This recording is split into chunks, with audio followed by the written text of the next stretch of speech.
سورہ مائدہ کے مطابق حضرت عیسیٰ علیہ السلام کے بڑے معجزات میں سے ایک معجزہ اللہ کے حکم سے مردوں کو زندہ کر دینے والا معجزہ تھا، اور میں چاہتا ہوں کہ آپ کو اس معجزے کے متعلق تھوڑی سی ڈیٹیلز لازماً دوں۔ پہلا مردہ ایک لڑکی کا تھا۔ جب عیسیٰ علیہ السلام نے اللہ کے حکم سے اسے زندہ کیا اور وہ قبر سے باہر نکلی تو اس وقت وہ اپنے سر سے مٹی جھاڑ رہی تھی۔ اس لڑکی نے بتایا کہ اسے 3 آوازیں آئی تھیں۔ پہلی آواز پر اس کے جسم کے اعضاء آپس میں جڑے، دوسری آواز پر اس کے جسم میں روح ڈال دی گئی، اور تیسری آواز پر خوف کے مارے کہ کہیں یہ قیامت کی چیخ تو نہیں، اس لڑکی کے بال، اس کی پلکیں اور اس کی ابروئیں تک سفید ہو گئی تھی۔ اس کی قبر میں حرکت ہوئی اور وہ خوف سے اپنے بال جھاڑتی ہوئی قبر سے باہر نکل آئی۔ دوسرا مردہ حضرت نوح علیہ السلام کے بیٹے حام کا تھا۔ یہ واقعہ عبداللہ ابن عباس رضی اللہ تعالیٰ عنہ سے مروی ہے کہ حضرت عیسیٰ علیہ السلام کے حواریوں نے ان سے کہا کہ آپ ہمارے لیے کسی ایسے آدمی کو زندہ کریں جو ہمیں نوح کی کشتی کے متعلق بتائے۔ اس پر عیسیٰ علیہ السلام مٹی کے ایک ڈھیر پر گئے، اس میں سے ایک مٹھی مٹی کی لی اور کہا کہ یہ نوح کے بیٹے حام کی مٹی ہے۔ اس کے بعد مٹی کے اس ڈھیر پر اپنی لاٹھی ماری اور اللہ کے حکم سے اسے اٹھ کھڑے ہونے کا کہا، اور تب اس مٹی سے ایک بوڑھا آدمی اپنے بالوں سے مٹی جھاڑتا ہوا باہر نکل آیا۔ عیسیٰ علیہ السلام نے اس سے پوچھا کہ کیا آپ ایسی ہی حالت میں مرے تھے؟ تو اس نے کہا کہ نہیں، میں مرا تو جوانی کی حالت میں تھا، لیکن میں یہ سمجھا کہ شاید آج قیامت کا دن ہے، اس لیے اس کے خوف سے مجھ پر بڑھاپا آ گیا۔ پھر اس کے بعد عیسیٰ علیہ السلام نے اس سے حضرت نوح علیہ السلام کی کشتی اور اس کے جانوروں کے متعلق پوچھا۔ جب وہ سارا واقعہ سنا چکا تو حواریوں نے عیسیٰ علیہ السلام سے پوچھا کہ اے اللہ کے رسول، کیا ہم اسے اپنے ساتھ گھر لے جائیں تاکہ ہم اس کے ساتھ اور بھی باتیں کر سکیں؟ تو عیسیٰ علیہ السلام نے کہا کہ یہ تمہارے ساتھ کیسے رہ سکتا ہے حالانکہ اس کا رزق اس دنیا میں ختم ہو چکا ہے۔ اور اس کے بعد عیسیٰ علیہ السلام نے اس شخص کو اپنی اصل حالت میں واپس لوٹ جانے کا کہہ دیا۔ تیسرا مردہ یہودیوں کے بڑے آدمیوں میں سے ایک آدمی کا تھا، جس کے متعلق صدی رحمۃ اللہ علیہ نے ابو صالح، ابو مالک اور پھر ابن عباس رضی اللہ تعالیٰ عنہ سے رپورٹ کیا کہ جس وقت اس شخص کو دفنانے کے لیے لے جایا جا رہا تھا اس وقت عیسیٰ علیہ السلام آئے اور اللہ کے حکم سے اسے زندہ کیا، اور وہاں موجود تمام لوگوں نے یہ ہیبت زدہ منظر دیکھا۔ البتہ اہل کتاب کے ہاں ایک چوتھا نام بھی ملتا ہے جس کے متعلق میں آپ کو آخر میں بتانا چاہتا تھا، اور اس کا نام اپنے ذہن میں رکھنا ہے۔ لازر نام کا ایک شخص جسے 8ویں صدی کے اسکالر طبری اور 10ویں صدی کے اسکالر الثعلبی نے بھی آزر یا لازر کے نام سے ہی رپورٹ کیا۔ ماڈرن کلچر میں لازر یا لازرس کی ٹرم بڑی مشہور ہے، اور سائنٹیفک کمیونٹی میں لازرس کا نام کئی ایک جگہ ایسی چیزوں کے لیے استعمال ہوتا ہے جو ناممکن کے بعد ممکن ہو جائیں۔ مثلا نیوزی لینڈ میں ٹاکشی نامی ایک پرندے کی قسم رہتی ہے جسے آخری دفعہ 1898 میں دیکھا گیا تھا۔ اس کے بعد 50 سال تک وہ سپیشیز دوبارہ کسی کو نظر نہیں آئی۔ ڈھونڈنے کی کئی کوششیں ہوئی لیکن پورے نیوزی لینڈ میں ایک بھی ٹاکشی نہیں ملا، یہاں تک کہ بالآخر اسے ایک معدوم ہو چکی نسل ڈکلیئر کر دیا گیا۔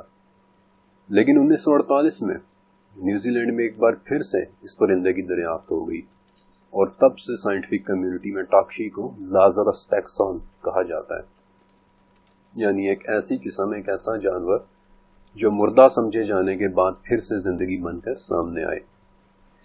اللہ تعالیٰ کے حضرت عیسیٰ علیہ السلام کو عطا کیے گئے اس معجزے، یعنی مردوں کو زندہ کرنے والے معجزے کے پیچھے دراصل ایک وجہ تھی، اور اس وجہ کے لیے میں آپ کے سامنے گریکو رومن پیریڈ کی کچھ بہت خاص باتیں رکھنے والا ہوں۔ یہ وہ وقت تھا کہ دنیا بڑی تیزی سے بدل رہی تھی۔ رومنز، یونانی، انڈینز اور عرب کلچرز تیزی سے ایک دوسرے کے ساتھ انٹریکٹ کر رہے تھے، ایک دوسرے کے علوم حاصل کر رہے تھے، اور اس وقت جو علم سب سے زیادہ تیزی کے ساتھ ایکسچینج ہو رہا تھا وہ میڈیسنز کا علم تھا۔ رومنز جو کہ اس وقت دنیا کی ایک بڑی ملٹری پاور بھی تھے، مصر اور یونان سے ڈھونڈ ڈھونڈ کر میڈیسن کے مختلف علوم اکٹھے کر رہے تھے، کیونکہ میڈیکل کا علم اس وقت تقریباً نیا تھا۔ اگرچہ 2 دریاؤں کے درمیان رہنے والے یعنی میسوپوٹامینز میڈیسنز پر کام کر چکے تھے، لیکن آپ کو یاد ہے کہ میں نے آپ کو بتایا تھا کہ ان کے ہاں میڈیکل سائنسز اور جادو کے درمیان کوئی فرق نہیں تھا۔ وہ جادو کو بھی اتنی ہی ریئل سائنس مانتے تھے جتنی میڈیکل سائنس کو. اسی طرح ایجپشنز یعنی قدیم مصری بھی میڈیکل سائنس کو کافی حد تک سمجھ چکے تھے، بلکہ ہیروڈوٹس، جس کا میں نے آپ کے ساتھ کئی بار ذکر کیا ہے، وہ لکھتا ہے کہ مصری سب سے صحت مند لوگ ہیں، بلکہ مصر سے ملنے والی 2800 سال پرانی کاہن پاپائرس، اس پر خواتین سے متعلق 34 مختلف امراض اور ان کے علاج کے طریقے لکھے ہوئے ہیں. انفیکٹ یہ پاپائرس انسانی تاریخ کا سب سے پرانا میڈیکل ٹیکسٹ ہے. لیکن ایک مسئلے کے ساتھ کہ چاہے میسوپوٹامینز ہوں یا مصری، وہ ریئل میڈیکل سائنس اور جادو میں کوئی فرق نہیں کرتے تھے. جب ان کا کوئی شخص بیمار ہوتا تو نہ صرف وہ لوگ میڈیسن کا استعمال کرتے بلکہ جادو منتر اور خوابوں کو بھی طریقہ علاج مانتے تھے. لیکن جس میڈیکل سائنس کو آج میں اور آپ جانتے ہیں، اس کی باقاعدہ انڈرسٹینڈنگ عیسیٰ علیہ السلام سے صرف 370 سال پہلے شروع ہوئی تھی. آپ کو یاد ہے کہ میں نے آپ کو روم میں کام کرنے والے یونانی فزیشنز کے بارے میں بتایا تھا. انہی فزیشنز میں سے ایک کا نام ہپوکریٹس تھا، جسے آج ہم ماڈرن میڈیسن کا باپ کہتے ہیں. ہپوکریٹس نے ایک کتاب لکھی تھی، ہپوکریٹک کورپس، جس کے اندر اس نے 70 قسم کی مختلف میڈیکل ریسرچز لکھی تھی. تاریخ میں پہلی مرتبہ ہپوکریٹس نے کینسر، جلد کی بیماریوں اور دائمی بیماریوں کو کیٹیگرائز کیا تھا، اور یہی وہ پہلا شخص تھا جس نے دل کی اور پھیپھڑوں کی سرجری کی تھی. انفیکٹ آپ میں سے کئی لوگ مجھ سے زیادہ میڈیسن کی معلومات رکھتے ہوں گے، اور آپ نے شاید ہپوکریٹک اوتھ کے بارے میں بھی سن رکھا ہوگا، یعنی کہ وہ حلف جو فزیشنز اور ڈاکٹرز اپنے پروفیشن کے سلسلے میں اٹھاتے ہیں کہ میں اپنے مریض کی صحت یابی میں کسی قسم کی کوئی کسر نہیں چھوڑوں گا، میں اپنے مریض کی پرائیویسی کا خیال رکھوں گا.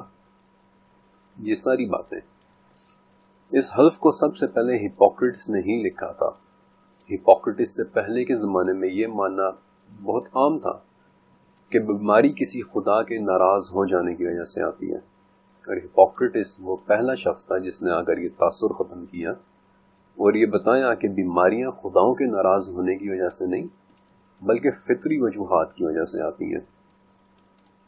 ہپوکریٹس نے اپنی کتاب ہپوکریٹک کورپس میں یونان کے 19 بڑے فزیشنز کی ریسرچز کو بھی شامل کیا تھا، جس میں مختلف ریسرچ پیپرز، کتابیں، لیکچرز، نوٹس اور فلسفے کے متعلق مضامین شامل تھے.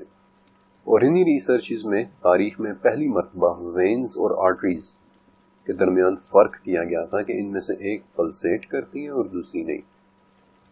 دنیا کے دوسری طرف انڈیا اور چائنا میں بھی تقریباً یہی وہ وقت تھا جب انڈیا میں آیوروید کی پریکٹس اسٹیبلش ہو رہی تھی، جس میں انہوں نے 8 قسم کی دوائیوں کے بارے میں بات کرنا شروع کی. اسی طرح عیسیٰ علیہ السلام سے کچھ ہی پہلے کا وقت تھا جب چائنا میں ان کے قدیم ترین میڈیکل ریکارڈز یعنی ہوانگ ڈی نائجنگ لکھے جا رہے تھے، جس میں انہوں نے آکوپنکچر کے طریقہ علاج پر بات کی تھی. اور حیرت کی بات ہے کہ حضرت عیسیٰ علیہ السلام سے صرف 114 سال پہلے سلک روڈ نام کا ایک گلوبل ٹریڈ روٹ بنا تھا، جو پوری دنیا میں 6500 کلومیٹر پر پھیلا ایک تجارتی راستہ تھا، پھر جس کے ذریعے انڈیا اور چائنا کے میڈیکل علوم بھی رومن پاورز اور یروشلم کی طرف چلتے چلے آئے. عیسیٰ علیہ السلام کے یروشلم سے صرف 3 صدیاں پہلے یونان کی میڈیکل سائنس میں ایک ایسا نام سامنے آیا جس سے میں اور آپ ہم سب واقف ہیں، ایرسٹوٹل، ارسطو. وہ پہلا شخص کہ جس نے زوالوجی کو پہلی مرتبہ ایک سسٹمیٹک طریقے سے اسٹڈی کیا. اس نے یونان کے ایک جزیرے لیسبوس کو وزٹ کیا تھا، اور وہاں اس نے ایک چیز نوٹس کی کہ اگر آکٹوپس کو چھیڑا جائے تو وہ فوراً اپنا رنگ بدلتا ہے. اسی آبزرویشن نے ایرسٹوٹل کے شوق کو ابھارا تھا، اور پھر اس نے اگلے 2 سال لیسبوس میں گزارے، اور اس دوران اس نے 500 قسم کے پرندوں، جانوروں اور مچھلیوں پر اپنی آبزرویشنز ریکارڈ کی، 100 سے زائد جانوروں کی اناٹمی ڈسکرائب کی، اور اپنی مشہور کتاب ہسٹوریا اینیمالیم لکھی تھی، جس کے اندر اس نے بہت سی ڈرائنگز بھی بنائی تھی جو آج بدقسمتی سے کھو چکی ہیں. ایرسٹوٹل جیسا کام پورے یونان میں کسی نے کیا تھا، لیکن اس کی تمام تر ریسرچ اس کا صرف آج 25% حصہ ہی بچ سکا ہے. بہرحال اگلے 1900 سال تک ارسطو کی ریسرچ سے میڈیکل سائنس کے بہت سے طالب علم فائدہ اٹھاتے رہے ہیں، اور ان میں سے کئی نام مسلمانوں کے بھی ہیں۔ مثلا 9ویں صدی میں الجاحظ نے جو کتاب الحیوان لکھی تھی، اس میں ارسطو کے کام سے ہوئی انسپریشن صاف نظر آتی ہے۔ بلکہ ارسطو کی اس کتاب کا ذکر 8ویں صدی میں الکندی نے بھی کیا تھا۔ پھر ابن سینا نے اپنی کتاب الشفا میں بھی ارسطو کے میڈیکل ورک کا ذکر کیا، اور ابن رشد، ابن باجہ نے بھی اپنی ریسرچز میں ارسطو کو کریڈٹ دیا تھا۔ عیسیٰ علیہ السلام سے صرف 2 صدیاں پہلے ایک اور یونانی نام گیلن سامنے آیا تھا، جس نے اپنے سے پہلے تک کے تمام میڈیکل علم کو ایک جگہ اکٹھا کر دیا، اور اس کے کیے تجربات میں سے کچھ تجربات ایسے تھے جو اس وقت سے پہلے کبھی نہیں ہوئے تھے، مثلا جانوروں کی ڈائسیکشن۔ اور یہ وہ وقت تھا جب یونانی، رومن، انڈین اور چائنیز میڈیسن یعنی بیولوجی دنیا کی زبان بن چکی تھی۔ رومنز انہی ایکسپرٹس کو روم یعنی دنیا کی سپر پاور کی نیشنلٹیز دے رہے تھے۔ چائنیز اور انڈینز سلک روڈ کے ذریعے اپنے اپنے میڈیکل علوم رومن پاورز کے پاس لے کے جا رہے تھے۔ یونان کے فزیشنز دنیا میں اعلیٰ مرتبے کے لوگ سمجھے جاتے تھے، جن کی میڈیکل ریسرچز نے اگلے 1900 سال تک میڈیکل سٹوڈنٹس کو پڑھانا تھا۔ اور جب دنیا کی 4 بڑی تہذیبیں انسان کے جسم اور میڈیکل سائنس میں ترقی کر رہی تھیں، تو یہ وہ وقت تھا جس میں اللہ تعالیٰ نے اپنے ایک بندے عیسیٰ ابن مریم کو یہ معجزہ دے دیا کہ وہ مٹی کے ایک ڈھیر پر کھڑے ہوتے اور کہتے کم باذن اللہ، اللہ کے حکم سے اٹھ کھڑا ہو، اور 4 تہذیبوں کی میڈیکل سائنسز کے تمام اصولوں کو توڑتے ہوئے قبر کا وہ انسان اپنے بالوں سے مٹی جھاڑتا ہوا اٹھ کھڑا تھا۔ سورہ انبیاء کی ایک آیت ہے کہ جنہیں یہ معبود مانتے ہیں، کیا وہ زندہ کرتے ہیں؟ سچ کہوں تو میں آج تک یہی سمجھنا آیا تھا کہ یہ آیت بتوں کے لیے اسپیسیفک ہے، کہ جو لوگ بتوں کی عبادت کرتے ہیں وہ انہیں زندہ اور زندگی دینے اور موت دینے کا ذمہ دار بھی سمجھتے ہیں۔ لیکن 2000 سال پہلے کی دنیا کو سمجھنے کے بعد اب میں سوچتا ہوں کہ ان 4 بڑی تہذیبوں نے میڈیکل سائنسز کو اپنا معبود بنا رکھا تھا۔ رومن پاور اس معبود کے لیے یونان اور مصر فدا کر رہی تھی، لیکن کیا ان کے معبود یعنی میڈیکل سائنس اپنی معراج حاصل کر سکی تھی؟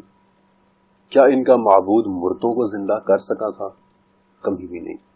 یہاں تک کہ آج 2000 سال گزر جانے کے بعد بھی یہ چیلنج کبھی پورا نہیں ہو سکا، اور نہ ہی یہ کبھی ہو سکے گا، کیونکہ یہ ایک معجزہ تھا۔ لیکن اس معجزے کے پیچھے کون تھا؟ کیا حضرت عیسیٰ علیہ السلام یہ معجزے اپنی مرضی سے کرتے تھے؟ عیسیٰ علیہ السلام کے متعلق تو سورہ آل عمران میں ہے کہ عیسیٰ کی مثال اللہ کے نزدیک صرف آدم جیسی ہے، کہ جسے مٹی سے بنا کر کہہ دیا کہ ہو جا، بس وہ ہو گیا۔ عیسیٰ علیہ السلام کے متعلق تو سورہ نساء میں ہے کہ وہ تو اللہ کے صرف ایک رسول اور اس کا کلمہ ہے۔ عیسیٰ علیہ السلام کے متعلق تو سورہ زخرف میں ہے کہ عیسیٰ محض ایک بندے ہی ہیں جن پر ہم نے احسان کر دیا۔ اس معجزے کے کرنے والے عیسیٰ علیہ السلام بھی کم باذن اللہ ہی کہتے تھے۔ وہی عیسیٰ جن کے متعلق سورہ مائدہ میں اللہ تعالیٰ بتاتے ہیں کہ عیسیٰ ابن مریم، میرا انعام یاد کرو جو میں نے تم پر اور تمہاری والدہ پر کیا کہ تم میرے حکم سے مردوں کو نکال کر کھڑا کر لیتے تھے۔ زندگی دینے کی یہ صلاحیت صرف اور صرف اللہ ہی کے پاس ہے۔ وہ اللہ جس کے متعلق سورہ غافر میں ہے کہ وہی اللہ ہے جو زندہ کرتا ہے، وہی اللہ ہے جو موت دیتا ہے۔ جب وہ کسی کام کا ارادہ کرتا ہے تو وہ صرف یہ کہتا ہے کہ ہو جا، بس وہ کام ہو جاتا ہے۔ جس کے متعلق سورہ کاف میں ہے کہ ہم ہی زندہ کرتے ہیں، ہم ہی موت دیتے ہیں، اور ہماری ہی طرف تم نے لوٹ کر آنا ہے۔ جس کے متعلق سورہ عبس میں ہے کہ جب چاہے گا انسان کو زندہ کر دے گا۔ جس کے متعلق سورہ توبہ میں ہے کہ وہی زندہ کرتا ہے، وہی موت دیتا ہے، اور سوائے اس کے تمہارا کوئی مددگار نہیں۔ جس کے متعلق سورہ یونس میں ہے کہ کون ہے جو زندہ کو مردہ سے اور مردہ کو زندہ سے نکالتا ہے، اور پھر اس کا جواب سورہ روم میں ہے کہ وہ اللہ ہی ہے جو مردہ کو زندہ سے اور زندہ کو مردہ سے نکالتا ہے، وہ ہمیشہ زندہ رہنے والا اللہ۔ سورہ غافر، وہ زندہ ہے، اس کے سوا کوئی اور معبود نہیں، تم صرف اسی کی عبادت کرو اور اسے ہی پکارو جو رب العالمین ہے۔ سورہ فرقان، وہ ہمیشہ زندہ رہنے والا اللہ ہے جسے کبھی موت نہیں. تم تعریف کے ساتھ اس کی پاکیزگی بیان کرتے رہو. وہی اللہ رب ذوالجلال والاکرام جس کے متعلق سورہ بقرہ کی آیت الکرسی شروع ہی اس طرح ہوتی ہے کہ اللہ لا الہ الا هو الحی القیوم. اللہ ہی ہے جس کے سوا کوئی معبود نہیں، جو زندہ اور سب کا قائم رکھنے والا. حضرت عیسیٰ علیہ السلام کو اس برے طریقے سے ریجیکٹ کرنا بنی اسرائیل یا یہودیوں کا وہ دوسرا بڑا فساد تھا کہ پھر جس کی انہیں سزا ملی. اور عیسیٰ علیہ السلام کے صرف 30 سال بعد ایک مرتبہ پھر سے رومن جنرل ٹائٹس سیزر نے یروشلم پہ حملہ کر دیا اور یروشلم کے ساتھ ساتھ یہودیوں کے قبلہ و کعبہ کو بھی تباہ و برباد کر کے رکھ دیا، اور ایسا تباہ کیا کہ آج 2000 سال گزر جانے کے بعد بھی ان کا قبلہ گرا پڑا ہے، اور جس کی صرف ایک دیوار بچ پائی ہے، دی ویسٹرن وال، جس کے سامنے یہودی کھڑے ہو کے روتے ہیں، تورات پڑھتے ہیں اور اپنے قبلے کو یاد کرتے ہیں. اور اس مرتبہ تو حملہ آوروں نے ہیکل کا ملبہ بھی نہیں چھوڑا تھا. مجھے یقین ہے کہ آپ سب نے روم میں بنا ہوا کولوسیم دیکھا ہوگا. اس کولوسیم پر ایک عبارت لکھی ہوئی ہے جس سے پتہ چلتا ہے کہ 79 عیسوی میں، یعنی کہ حضرت عیسیٰ علیہ السلام کے 50 سال بعد، کولوسیم بنانے کے لیے پتھر اور سامان بھی سیکنڈ ٹیمپل کا ہی استعمال ہوا تھا. رومنز نے نہ صرف یہودیوں کا قبلہ تباہ کیا بلکہ انہیں اپنے گھر یروشلم سے بھی بے دخل کر دیا، اور یہودیوں کا وہ ڈایاسپورا شروع ہوا جو پھر 2000 سال بعد صرف 75 سال پہلے ختم ہوا، جب یہودی آہستہ آہستہ دوبارہ سے یروشلم میں آباد ہونا شروع ہوئے.